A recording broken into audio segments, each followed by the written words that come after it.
Shalom, bien-aimés dans le Seigneur, nous sommes dans la joie de pouvoir réellement nous retrouver et partager la parole du Seigneur. Nous nous excusons pour ce petit retard, que l'Éternel vous soit favorable, que l'Éternel puisse réellement vous bénir, que notre Dieu puisse vous accorder toutes les bénédictions, que le Seigneur puisse réellement vous assister et apporter la solution à vos préoccupations. Nous croyons à la bonté de notre Dieu, nous croyons à sa miséricorde.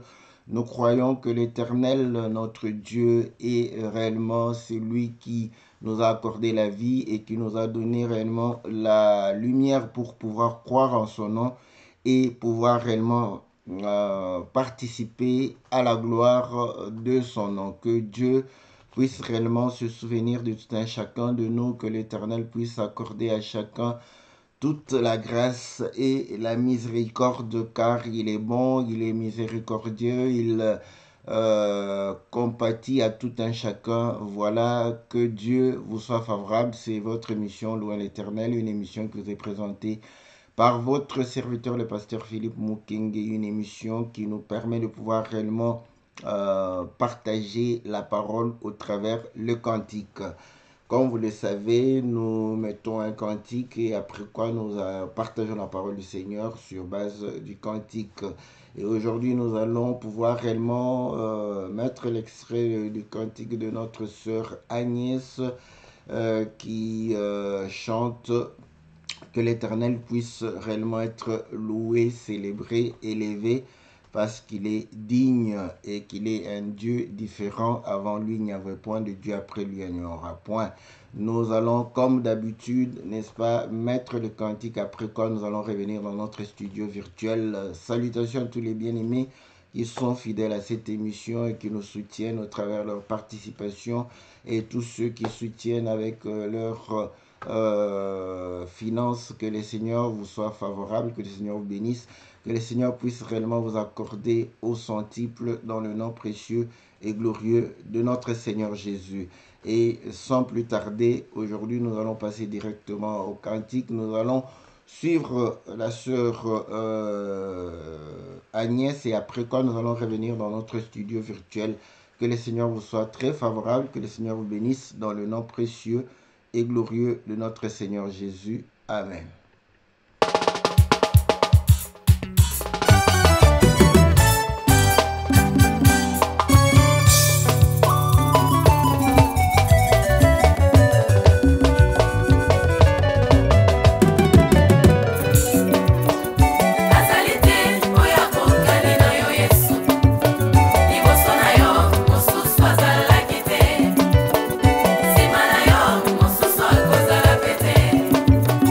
Oh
Voilà, bien-aimés dans le Seigneur, nous revenons dans notre studio et nous saluons notre sœur Agnès pour ce cantique. Donc, elle a chanté pour pouvoir dire que avant Dieu, il n'y avait point de Dieu, après lui, il n'y en aura point. Il n'y a pas un Dieu qui puisse être semblable à lui. C'est le Dieu qui nous a accordé la vie. Il a accepté de pouvoir réellement mourir à notre place et il est ressuscité d'entre les morts. Il a vaincu la mort, contrairement à tous ceux qui se sont levés pour pouvoir réellement se proclamer Dieu. Ceux-là, la mort les a limités et dès qu'ils sont morts, ils sont partis. Et elle va pouvoir chanter que Dieu mérite la louange, l'honneur, la puissance au siècle des siècles. Elle va chanter pour montrer comment est-ce que le Seigneur a accueilli dans son royaume ceux qui étaient réellement pécheresses, pécheurs. Il n'a point regardé réellement l'état de péché. Il s'est fait pécher pour pouvoir nous donner la vie. Voilà, en résumé, l'extrait du cantique que nous venons de pouvoir suivre. Donc, là, nous allons pouvoir réellement remercier le Seigneur pour cela. Voilà, bien aimé dans le Seigneur. Et nous avons voulu montrer ce Dieu qui est différent, ce Dieu qui va pouvoir réellement se faire réellement semblable à l'homme pour pouvoir apporter la vie, n'est-ce pas, à cet homme pour que l'homme puisse avoir la vie éternelle. Voilà, le Seigneur dans les Écritures va pouvoir reprocher Israël qui allait vers des dieux qui étaient fabriqués de la main d'homme pour pouvoir dire que vous allez vers ces dieux qui ont la bouche qui ne parle pas, qui ont les yeux qui ne voient point, qui ont les oreilles qui n'entendent point, qui ont les mains qui n'agissent point, qui ont les pieds et qui ne marchent point. Donc pour pouvoir dire que lui, l'Éternel, notre Dieu, le Dieu d'Abraham, d'Isaac et de Jacob, c'est le Dieu qui voit, qui entend, qui parle, un Dieu qui agit et un Dieu qui marche, un Dieu qui sent. Voilà pourquoi il agrée, n'est-ce pas, l'offrande de bonne odeur. Donc nous comprenons qu'il voulait démontrer que tout ce Dieu-là était incapable de pouvoir réellement apporter la solution aux préoccupations de ceux qui l'invoquaient. Mais vous allez comprendre que Dieu, pour pouvoir réellement nous exaucer, il va lui-même se déplacer, il va pouvoir réellement se rapprocher, il va pouvoir réellement euh, prendre notre condition humaine pour pouvoir réellement compatir, comprendre, pour pouvoir partager, n'est-ce pas, nos douleurs, nos souffrances, partager nos tentations, partager réellement tout ce que nous pouvions réellement ressentir et il va pouvoir réellement mourir comme un homme et ce qui est bien pour nous, comme l'Écriture le dit, si le Seigneur n'était pas ressuscité d'entre les morts, notre foi serait vaine. Donc, nous comprenons que pourquoi nous avons mis, on pouvait mettre le Dieu, on a mis un Dieu, parce qu'effectivement l'Écriture dit ceci dans le livre de 1 Corinthiens, au chapitre 8, ou je crois bien 8, je vais vérifier, voilà, au chapitre 8, il est dit ceci. Voilà, je commence au verset 4. Pour ce qui est donc de manger de viande sacrifiée aux idoles, nous savons qu'il n'y a point d'idole dans le monde et qu'il n'y a qu'un seul Dieu. Car s'il est des êtres qui sont appelés Dieu, soit dans le ciel, soit sur la terre, comme il existe réellement plusieurs dieux et plusieurs seigneurs, néanmoins pour nous il n'y a qu'un seul Dieu, le Père de qui viennent toutes choses et pour qui nous sommes, et un seul Seigneur Jésus-Christ par qui sont toutes choses et par qui nous sommes. Donc vous allez comprendre que ici, C'est juste pour montrer que ceux qui se prétendent être Dieu ou ceux qui présentent un autre Dieu, en fait, pour nous, ce ne sont pas de Dieu. Donc, il est l'unique, mais Paul démontre qu'effectivement, s'ils ne le sont pas, c'est parce que notre Dieu est là. Donc, il démontre l'inefficacité de ce Dieu. Et c'est de cette manière que nous disons qu'il n'y a pas de Dieu, mais nous croyons qu'il y a des êtres qui peuvent réellement être appelés Dieu, des êtres qui peuvent être considérés comme Dieu dans les cieux et sur la terre. Et vous savez que le diable, il est dit le Dieu de ce siècle. Donc on comprend que si celui qui n'a pas la lumière de la parole, qui n'a pas réellement reçu la grâce de la part de notre Seigneur Jésus, lui va pouvoir réellement croire, n'est-ce pas, à ce Dieu de ce siècle et pouvoir être emporté et séduit par la tromperie, n'est-ce pas, de ce Dieu de ce siècle. Mais pour nous, nous savons qu'il n'y a qu'un seul Dieu. Voilà pourquoi elle est en train de pouvoir chanter que avant Dieu, il n'y en avait point, parce que l'Écriture le dit, que avant Dieu, il n'y en avait point, et après lui, il n'y en aura point. Donc, c'est l'unique et le véritable. Mais cependant, vous allez comprendre que ceux qui sont venus après, n'est-ce pas, ce sont des dieux qui ont été réellement fabriqués par la main de l'homme. Or, nous savons que la main de l'homme ne fait que traduire la pensée de l'homme. Voilà pourquoi beaucoup, n'est-ce pas, ont abandonné peut-être les églises où on avait les statues, croyant réellement abandonner les faux dieux, mais ces statues ont été le produit de l'intelligence humaine, de la pensée de l'homme. Et vous allez comprendre l'exemple donné par Daniel, n'est-ce pas, dans les livres de Daniel, là où le roi Nabucodonosor a dû rêver, a dû avoir un songe. Après qu'on lui ait dit le songe, il va pouvoir réellement matérialiser. Donc la statue qui était devant était réellement dans sa tête, dans ses pensées, comme un songe, comme un rêve. Il a traduit. Donc nous comprenons que le Seigneur, lorsqu'il dit, il vient, il dit que il vous a été dit, tu ne commettras point d'adultère, mais moi je vous dis que dès que vous avez la pensée et que vous avez réellement cette pensée de coucher avec la femme de ton prochain, tu as déjà commis l'adultère. Donc le Seigneur situe, n'est-ce pas, le péché qui est consommé par l'acte, il situe son origine, n'est-ce pas, au travers la conception de l'idée, de la pensée, pour montrer que l'acte est le produit de la pensée. Donc, si la pensée n'est pas conforme à la parole de Dieu, si la pensée n'est pas réellement agréée par le Seigneur, donc cette pensée, n'est-ce pas, va produire un acte qui va pouvoir manifester le péché. Et ainsi, lorsque Pierre va pouvoir réellement dire au Seigneur que voilà, nous ne voudrions pas que tu puisses mourir, le Seigneur va pouvoir le dire, arrière de moi, Satan, parce que les pensées que tu as ne sont pas les pensées de Dieu, mais ce sont les pensées de l'homme.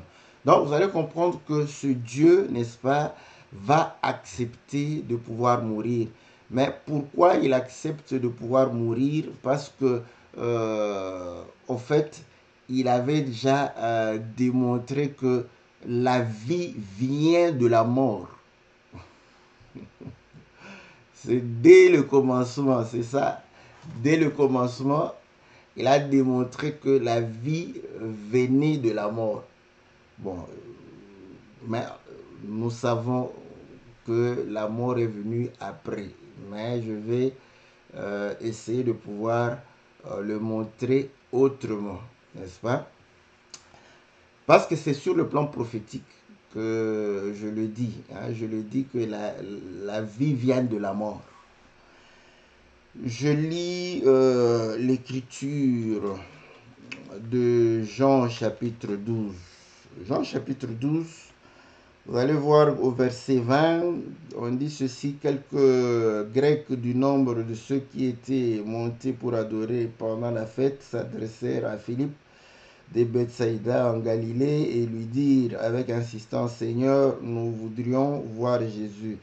Philippe alla le dire à André, puis André et Philippe le dirent à Jésus. Jésus leur répondit, l'heure est venue où le Fils de l'homme doit être glorifié. En vérité, je vous le dis, si le grain de blé qui est tombé en terre ne meurt, il reste seul. Mais s'il meurt, il porte beaucoup de fruits. Donc, vous voyez, donc ici, vous allez comprendre qu'il est en train de parler de lui-même pour montrer que c'est lui le grain de blé. Il dit, le grain de blé qui tombe, n'est-ce pas, s'il ne meurt, il reste seul. S'il meurt, il va pouvoir porter beaucoup de fruits. Et ça, c'est le principe vous voyez, c'est le principe de la vie. Comme on est en train de parler, n'est-ce pas, de la terre et des végétaux, 1 Corinthiens chapitre 15 va le dire d'une autre manière, n'est-ce pas?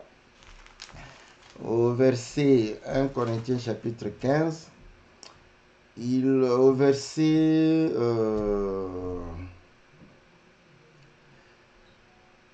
35, mais quelqu'un dira comment le mort ressuscite-t-il et avec quel corps reviennent-ils? Insensé, ce que tu sèmes ne reprend point vie s'il ne meurt. Vous voyez?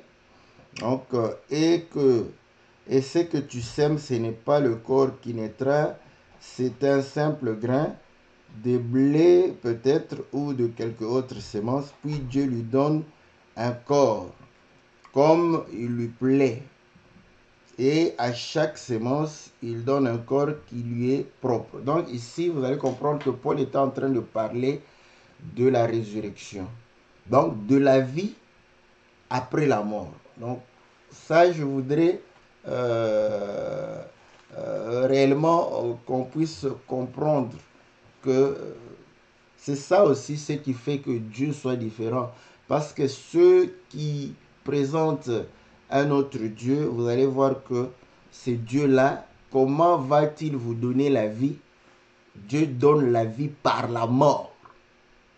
Donc il démontre que pour que la vie puisse réellement se manifester, quand vous jetez un grain, le grain doit mourir. Si le grain ne meurt pas, le grain ne va pas donner la vie. Donc la vie vient de la mort du grain.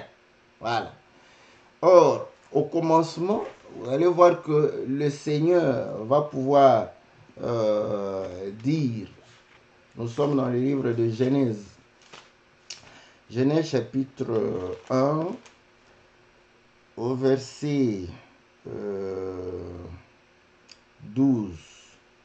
On dit ceci, la terre, oh non, je lis le verset 11. Puis Dieu dit que la terre produise de la verdure, de l'herbe portant de la sémence, des arbres fruitiers donnant du fruit selon leur espèce, ayant en eux leur sémence sur la terre, et cela fut ainsi. La terre produisit de la verdure, de l'herbe portant de la sémence selon son espèce, et des arbres donnant du fruit, ayant en eux leur sémence selon leur espèce. Dieu vit que cela était bon.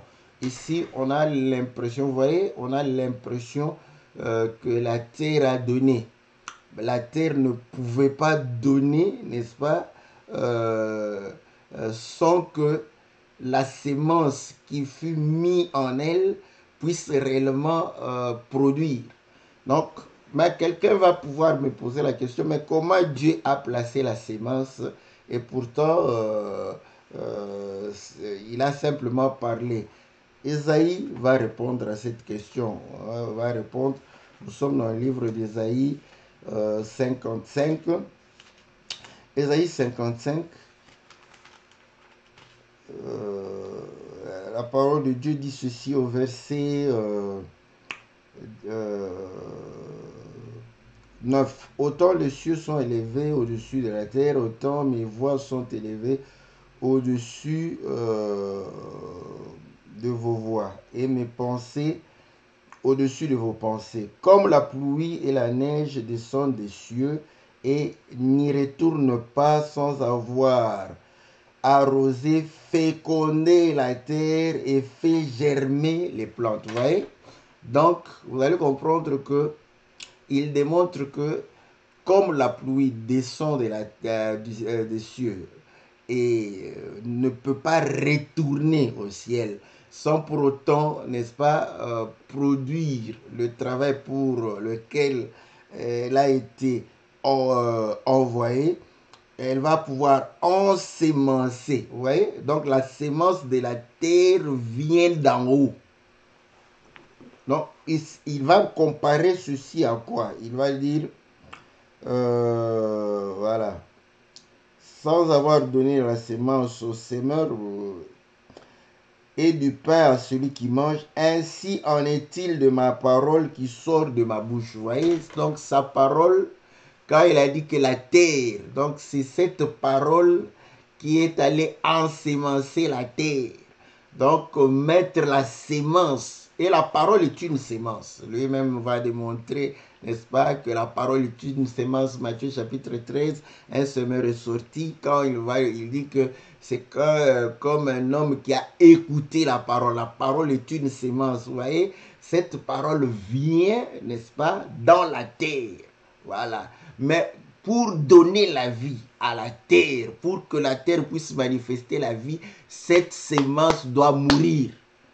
Or, l'écriture démontre qu'au commencement était la parole était avec Dieu, la parole était Dieu. Cette parole s'est faite chair et le Seigneur est la parole. Il est une sémence. Voilà pourquoi il dit le grain de blé qui descend du ciel. S'il le meurt, il reste seul. S'il meurt, il porte beaucoup de fruits. Donc, dès le commencement, vous allez voir que pour que la vie soit donnée, il fallait que le détenteur de la vie puisse mourir. Donc c'est comme ça que la vie se communique. Donc c'est par la mort que la vie se communique. Voilà pourquoi vous allez comprendre que les dieux étrangers étaient incapables de pouvoir mourir pour le peuple qui les adorait. Donc incapables de leur donner la vie. Voilà pourquoi nous disons que l'homme ne peut pas se mettre à la place de Dieu parce que l'homme sera incapable de mourir pour te donner la vie. Parce que s'il meurt, il meurt. il va plus ressusciter. Voilà. Mais pour qu'il ressuscite, c'est lui qui est mort et qui est ressuscité d'entre les morts. S'il ne lui donne pas la vie, celui-là ne reviendra pas à la vie. Donc vous allez comprendre que le Seigneur, n'est-ce pas, meurt et ressuscite d'entre les morts. Il va vaincre la mort. C'est alors qu'il va nous donner la vie. Et ça, Paul le démontre aussi pour démontrer que comment nous allons pouvoir ressusciter. Nous devons mourir, n'est-ce pas, pour pouvoir ressusciter. Parce que si tu ne meurs pas, tu ne vas pas ressusciter. Donc, là, nous comprenons maintenant pourquoi quand l'Éternel va pouvoir créer l'homme, et là nous disons, c'est vrai que tout a été créé par la parole, mais le Seigneur, comme nous avions démontré que il est la parole faite chair, voilà.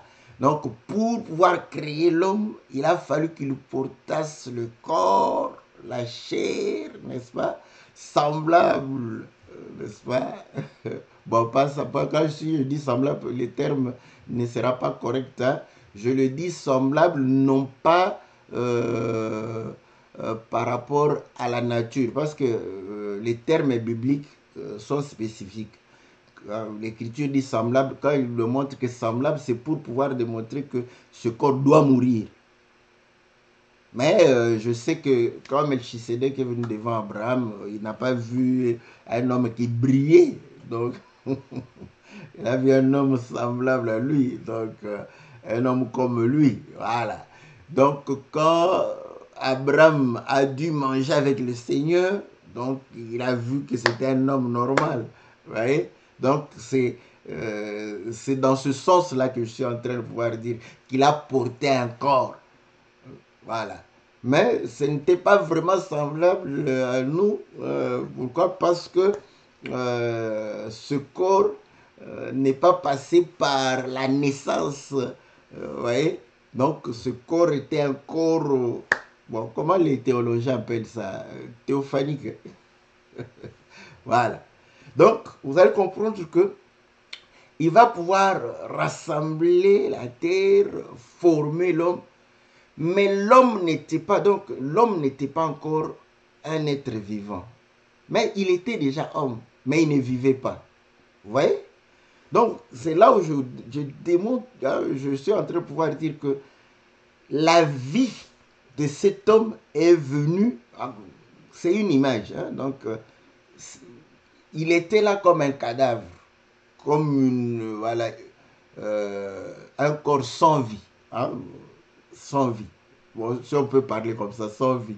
Mais quand on dit que j'ai trouvé un corps sans vie, en réalité, ça veut dire aussi que c'était un corps mort. Donc, c'était un mort.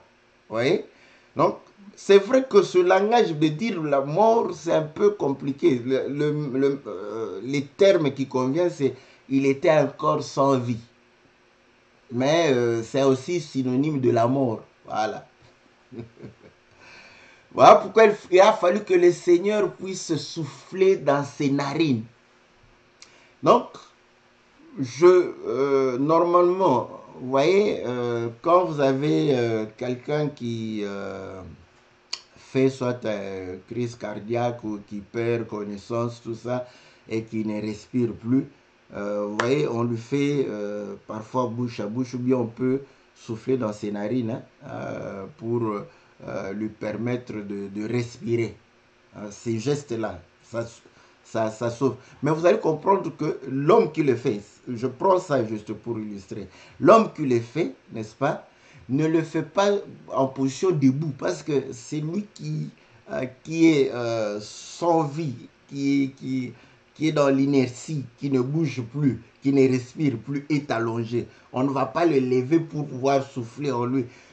L'homme qui doit souffler, c'est celui qui va s'abaisser. Voilà. Donc ça, c'est dans les secours. Hein, mais dans les Écritures, le témoin que j'ai de pouvoir voir comme ça, c'est Élisée, qui sera devant le cadavre, mais il va coucher au-dessus du cadavre pour pouvoir réellement permettre au cadavre de reprendre vie. Ça, c'est l'écriture. Hein. Donc, mais quand je regarde dans la nature comme ça, je vois des gens qui s'accroupissent, n'est-ce pas, en position agenouillée, qui essayent de ranimer celui qui est couché, n'est-ce pas. On fait on est en train de pouvoir lui faire de massage cardiaque. On peut voilà souffler bon, pour mettre plus d'air dans son corps. Vaut mieux faire bouche à bouche que souffler dans les nez. Mais l'écriture dit que Dieu souffla dans les narines, n'est-ce pas, d'Adam. Donc, vous voyez, non, mais il doit s'abaisser. Voilà. Donc, le fait de pouvoir s'abaisser, c'est de pouvoir laisser, n'est-ce pas, sa position élevée. Voilà pourquoi nous disons que Dieu, en créant l'homme, il a dû porter un corps, il a dû descendre, prendre la poussière, voilà, prendre la boue, voilà. Parce qu'il y avait la poussière, mais pour que la poussière puisse coller, il fallait de la boue. Donc, ses mains étaient dans la boue, il devrait se salir. Est-ce que vous comprenez que l'homme ne pouvait pas échapper au péché? C'est ici que la Bible est assez compliquée. Vous voyez? Ça, ce sont des gestes qui démontraient à suffisance que, avant même que l'homme ne pêche, ces gestes-là démontraient que l'homme allait pécher. Parce que Dieu s'est sali pour que l'homme ait la vie. Voilà. Donc Dieu va se salir pour que l'homme ait la vie. Donc, or, Dieu est saint. Rappelez-vous que quand le Seigneur est apparu à Moïse, Dieu va pouvoir réellement dire à Moïse que le lieu où tu es saint. Et l'Écriture dit, Saint, Saint, Saint est l'Éternel des armées. Et vous allez comprendre que l'arche de l'Éternel réside dans le lieu très saint. Et le Seigneur vient dire que soyez saints comme votre Père Céleste est saint. Soyez parfaits comme votre Père Céleste est parfait. Donc nous comprenons que Dieu est saint. Il est loin de toute souillure, loin de toute impureté. Mais regardez, pour qu'il puisse créer l'homme, il a fallu prendre de la boue. Et ça, c'est dans le livre de Jérémie aussi qu'il donne comme témoignage. Il dit à Jérémie, va chez le potier. Si vous allez voir le potier, vous allez voir que d'abord, en faisant des vases, n'est-ce pas, il salit ses mains, il salit même ses habits. Donc, ça démontre que pour que la terre, l'argile puisse prendre la forme, c'est lui qui donne la forme à l'argile, c'est lui qui forme le vase, va pouvoir se salir. Mais à quelle occasion Dieu s'est sali? Voilà, l'Écriture dit qu'il était saint, sans péché. Il s'est fait pécher. Ah. Donc on comprend qu'avant même que l'homme ne pêche,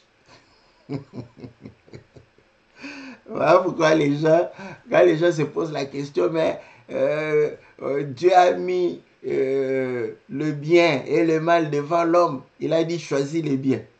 Vous croyez que l'homme allait choisir le bien? Dieu s'est sali pour lui et vous allez dire que l'homme allait choisir le bien et vivre éternellement. Et cet acte-là qu'il a posé avant que l'homme n'arrive, ça allait justifier quoi? Vous voyez? Et là, comme Dieu, l'Écriture dit qu'il parle de plusieurs manières à plusieurs reprises, notre Dieu est différent des autres. Et vous allez comprendre qu'il est élevé, on lui doit la gloire, l'honneur, la puissance, c'est lui qui nous conduit.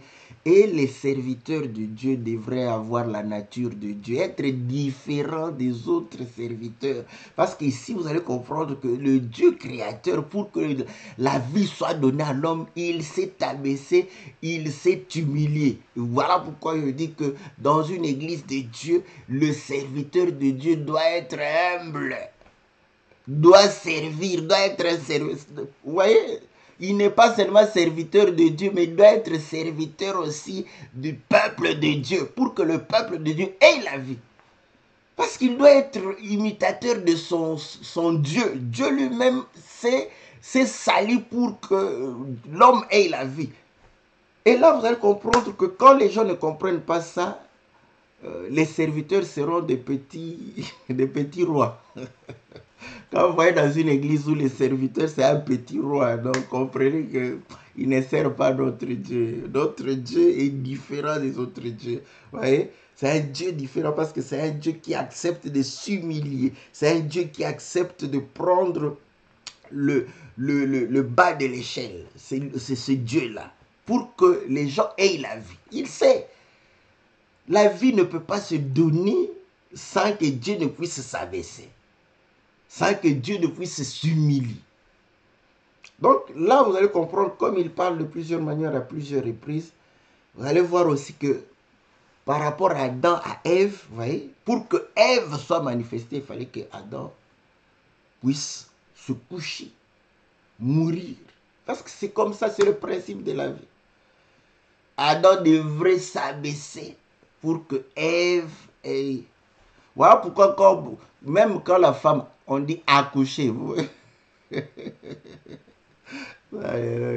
Aujourd'hui, je vais parler le latin spirituel, le latin biblique. Vous voyez? Je n'ai pas fait les études littéraires. Mais je suis sûr que ça ne va... Ça, je suis sûr que ça ne va pas taper à côté. Vous voyez? Accoucher. Parce que accoucher, vous voyez, il faut que la femme puisse se coucher pour pouvoir accoucher. La racine de mots, vous voyez. Bon, là, les frères qui ont fait les latins, ils sont privilégiés, vous voyez. Donc, la femme aussi, pour donner, c'est rare qu'une femme puisse accoucher debout. Ouais, ça ne va pas aller. Ouais, la femme doit se coucher pour accoucher, pour donner la vie. Parce que la vie se donne par l'amour. Voilà pourquoi la vie vient du sacrifice. Et ta vie aussi va avancer si tu sais te sacrifier. Voilà pourquoi les gens ne réussissent pas dans la vie parce qu'ils n'aiment pas se sacrifier. C'est par la mort qu'il y a la vie. C'est comme ça, c'est un principe divin. Tu ne vas pas échapper à ça. Tu veux progresser, voilà, tu dois te sacrifier. Si tu refuses de te sacrifier, tu n'auras pas une meilleure vie. Tu n'auras pas, voilà. C'est comme ça que les gens comme ça, n'est-ce pas, baissent les bras parce qu'ils se disent, oh non, ouais, j'ai tout tenté. Non, tu n'as pas tout tenté. Tu n'as pas tout tenté, n'est-ce pas?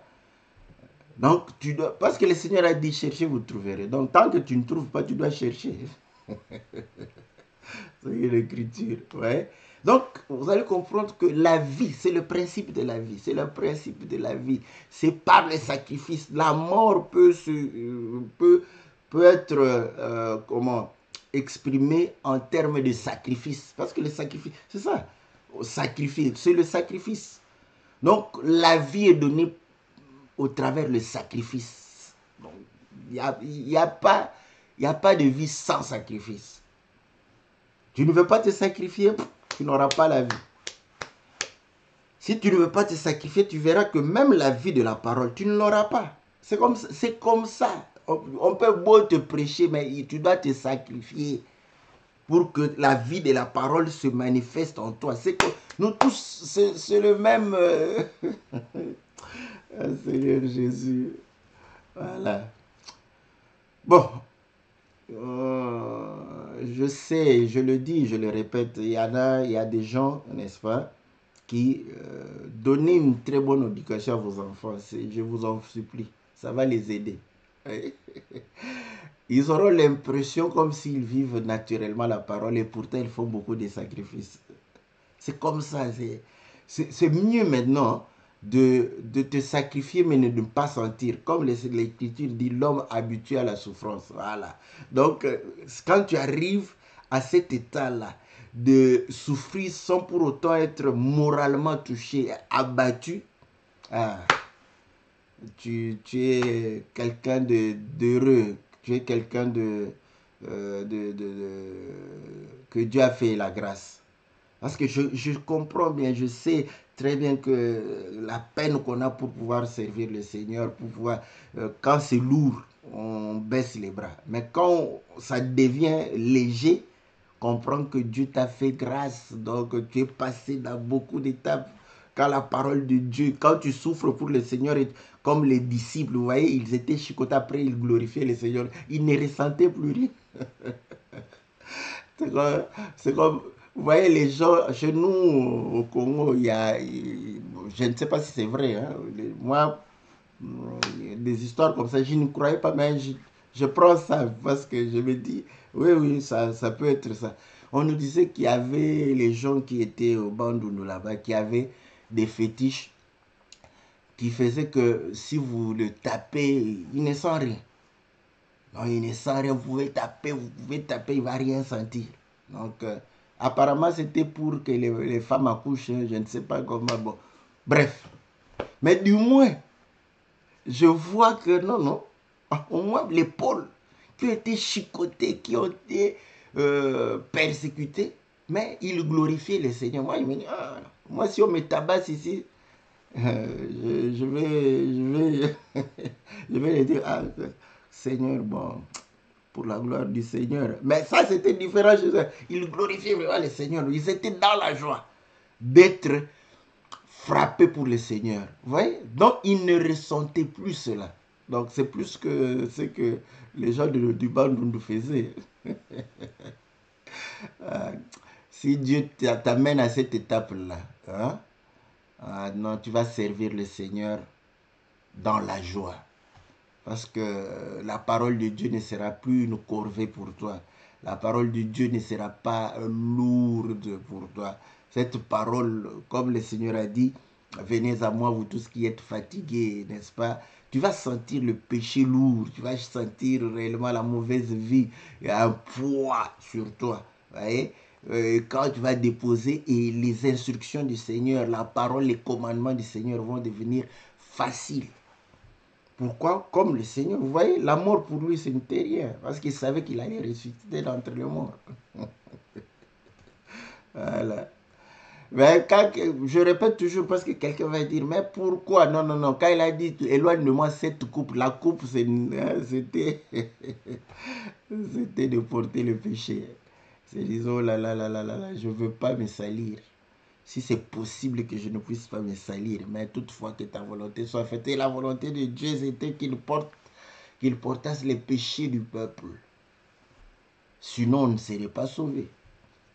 Voilà, donc, ça c'est la différence de notre Dieu. Il n'y a pas un Dieu semblable à celui-là. Avant lui, vous n'entendrez jamais qu'il y a eu un Dieu qui est mort pour son peuple. Parce que leur Dieu, vous voyez, prétendent vivre éternellement. Vous voyez? Mais pour prouver que tu as la vie éternelle, il faut passer par la mort. Mais demanda d'accord. Quand d'accord a fait l'expérience de la mort, il n'est plus ressuscité. Ça, c'est bien. Voilà pourquoi tous ces gens qui sont apparus, toutes les personnes qui sont apparues, n'est-ce pas, dans le monde prétendant être Dieu, tout ça, vous savez, nous, on est calme, on ne parle pas beaucoup. On sait que la mort va pouvoir réellement démontrer que ce monsieur, il n'est pas Dieu. Parce que quand il va mourir, c'est pour toujours. Ouais. Voilà, donc c'était ça que nous voudrions partager avec vous pour vous dire que c'est un Dieu différent, soyons différents aussi des gens où vous allez comprendre que nous comprenons que c'est au travers le sacrifice que nous avons la vie, au travers le sacrifice que nous améliorons notre vie, n'est-ce pas? C'est au travers le sacrifice que nous communiquons la vie et le Seigneur nous a communiqué la vie au travers le sacrifice. Donc, comprenez que tout le monde doit se sacrifier. Le ministre doit servir le peuple. Servir le peuple. Quand ils disent que serviteur, Paul dit que on est serviteur de Dieu parce qu'on est au service du peuple de Dieu. Ça, beaucoup de gens oublient ça. C'est parce qu'on est au service du peuple de Dieu. Si tu es serviteur de Dieu seulement et tu ne veux pas servir le peuple n'aura pas la vie. Comment tu vas lui communiquer la vie? Parce que le peuple deviendra orgueilleux comme toi. Voilà, que le Seigneur vous soit favorable. On se retrouve, n'est-ce pas, mercredi pour répondre aux questions. Il y a eu, je vois les sœurs ont relancé, n'est-ce pas, des questions. Donc, je vais faire une série que la Bible parle sur le mariage, n'est-ce pas? Parce qu'il y a beaucoup de questions là-dessus. Et c'est plus pratique, hein, dans toutes mes excuses, ce qui est beaucoup plus pratique, c'est ça. Je vais faire... parce qu'il faut que nous parvenions à réussir nos mariages, n'est-ce pas? Donc, je voudrais vraiment... parce que ce sont des questions pratiques, parce que la sœur m'a posé la question. Elle a écouté un ministre qui était en train de pouvoir dire que... voilà, on peut aller dans les réseaux sociaux, chercher une femme, il n'y a pas de souci, c'est pas un problème. Donc, bon, on va vérifier. Hein. Est-ce que c'est un problème de chercher une femme dans les réseaux sociaux? Ça, c'est bien. Ça, moi, j'aime des questions comme ça. Ah, on va chercher dans la Bible. Vous voyez que là, les écritures noires sur blanc, il n'y en a pas. Hein. Donc, quand on vous dit que la Bible, c'est aussi entre les deux lignes noires, il y a des choses écrites là. Là où les gens disent, oh non, non, mais maintenant, cette question. Est-ce que un frère ou une soeur peut aller chercher, ou un frère peut aller chercher une femme dans les réseaux sociaux? Maintenant, réponse avec les écritures bibliques. Si là, si tu dis que non, mais pourquoi tu prêches dans les réseaux sociaux? Toi, qu'est-ce que tu cherches? Est-ce que Dieu, le Seigneur Jésus est allé chercher les fidèles dans les réseaux sociaux? Non. Ouais. Maintenant, mais c'est entre les lignes noires. C'est là où c'est blanc, là où on ne voit rien. C'est là où il y a la réponse de Dieu. Voilà, donc mercredi, nous pourrons répondre à cette question. Et nous croyons que vous serez toujours là pour nous accompagner. Donc, que le Seigneur vous soit favorable, que le Seigneur vous bénisse dans le nom précieux et glorieux de notre Seigneur Jésus.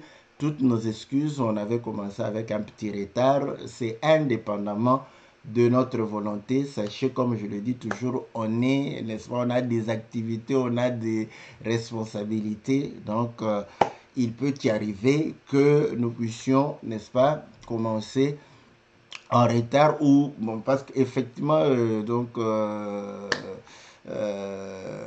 la chose que je faisais donc j'ai terminé ça juste à 20h moins 5 donc juste le temps de vous écrire que dans un instant on va faire bon si j'avais terminé à 20h30 bon voilà donc on allait peut-être se revoir seulement le lundi prochain mais bon que Dieu a fait la grâce on a pu le faire. Donc, soyez toujours fidèles. Tant que nous avons la possibilité, nous avons la force, nous avons la capacité, ne vous en faites pas, nous serons toujours là, n'est-ce pas? Donc, nous, on a toujours été fidèles et on persévère. Donc, vous voyez, ça, je ne le sens plus, c'est léger. Voilà pourquoi je vous sers. Que le Seigneur vous bénisse.